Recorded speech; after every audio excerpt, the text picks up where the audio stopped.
Who the hell are you, Phil Jackson? And what have you done with Phil Jackson?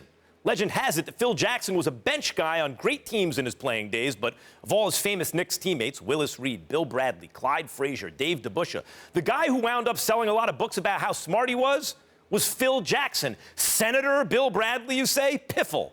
Zen master Phil Jackson.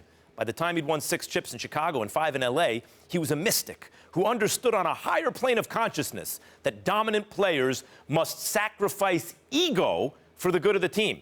He got Jordan to do it, right? He made Kobe and Shaq work it out, right? Sort of.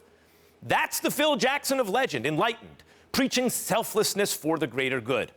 I don't know where he went or if he ever existed, because nowadays we're left to ask of our Phil Jackson, what in the compound curse word are you doing to the Knicks?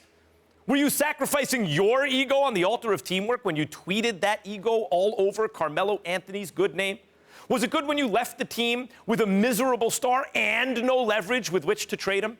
Were you sacrificing ego when you mocked Steph Curry and the idea that a team could win a chip shooting threes?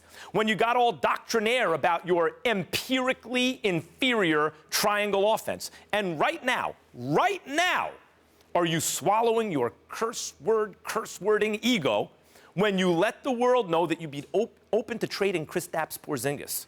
Will the Knicks be better because you chased out their athletic 7'3", rim-protecting, floor-stretching, ball-handling 21-year-old with the perfect New York disposition?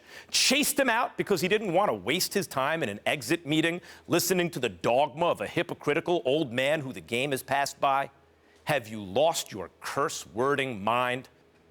You don't know how to do basketball. Phil of legend appeared to know how to do it. He wrote books about it. But you, Phil, are done. And we're done.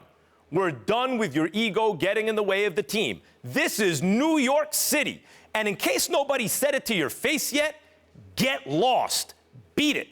And if you run into the Phil Jackson of legend, tell him I can't knock a guy with 11 rings. But tell him I don't look at him the way I used to. And he has you to thank for that, Phil Jackson. Amen.